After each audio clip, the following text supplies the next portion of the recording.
নাক কান গলা আসলে তিনটা জায়গাকে কভার করে, নাক কান এবং গলা।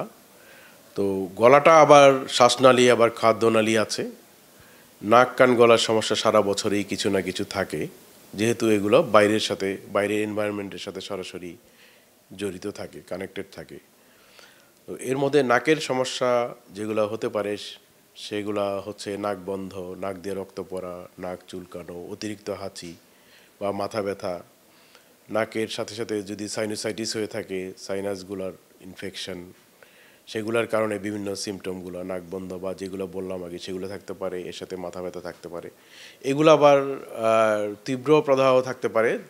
যদি তীব্র প্রদাহ হয় বা অ্যাকিউট কন্ডিশন হয়, তখন কিন্তু এটার সাথে শারীরিক অন্যান্য সমস্যাও দেখা যায়, যেমন জ্বর থাকে, শরীর ব্যথা থাকে ইত্যাদি। আবার যদি গলার ইনফেকশনের কথা বলি, গলার যে ইনফেকশনটা সবচেয়ে কমন হয় সেটা হলো টনসিলের ইনফেকশন বা ফ্যারেঞ্জাইটিস। তো এই টনসিলের ইনফেকশন, ফ্যারেঞ্জাইটিস বা নাকের ইনফেকশন বা কানের ইনফেকশন অন্যান্য সময় সারা বছর থাকলেও শীতকালে এগুলোর প্রকোপ অনেকটা বেড়ে যায়। বিশেষ করে বাচ্চা এবং বড় মানুষ, বৃদ্ধ, তাদের এই ভালনারেবিলিটিটা অনেক বেশি, কারণ তাদের বডি রেজিস্ট্যান্স অনেক কম থাকে। তো নাকের ইনফেকশনের মধ্যে নাক, আমি আগেই বলেছি যে কমন কোল্ড বা সর্দিটা বেশি থাকে, নাকে অ্যালার্জিটা বেড়ে যেতে পারে বা নাক বন্ধ থাকতে পারে, নাক দিয়ে রক্ত পড়তে পারে, মাথা ব্যথা হতে পারে। আর গলার জন্য গলা ব্যথা হতে পারে খুব বেশি, টনসিলের ইনফেকশন সাথে যদি জ্বর হয়, মাথা ব্যথা হয় ইত্যাদি। আর কানের ইনফেকশন হতে পারে, কানের ইনফেকশনের কারণে কানে ব্যথা হতে পারে, কান থেকে পুঁজ পানি পড়তে পারে, কানে কম শুনতে পারে, মাথা ঘুরাতে পারে ইত্যাদি ইত্যাদি।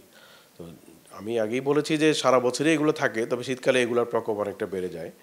আর এগুলার যদি বেড়ে যায় এবং সহজে না সারে, অল্প দু একদিন পারসিস্ট করে, তবে অবশ্যই ডাক্তারের কাছে যাওয়া দরকার। এখন ডাক্তারের তো সবসময় অ্যাভেলেবল, সেটা সরকারিভাবেও আছে, বেসরকারিভাবেও আছে, দুইভাবে আছে। আমাদের দেশে নাক কান গলার বিশেষজ্ঞের নাম্বার এখন যথেষ্ট পরিমাণে আছে এবং ডাক্তাররা একদম প্রায় গ্রামে গঞ্জে দিয়েও সার্ভিস দিয়ে আসছেন, এরকমও দেখা যাচ্ছে।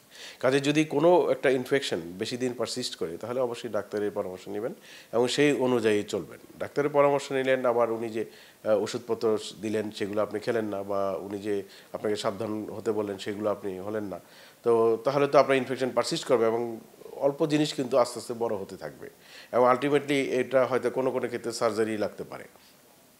ডাক্তার যদি সার্জারি কথা বলেন, ভালো একজন সার্জন, আপনি যদি তাকে বিশ্বাস করতে পারেন, তার উপরে যথেষ্ট কনফিডেন্স আপনার থাকে, তাহলে সার্জারি করলে আপনার ভালো হওয়ার সম্ভাবনা তো অবশ্যই থাকবে।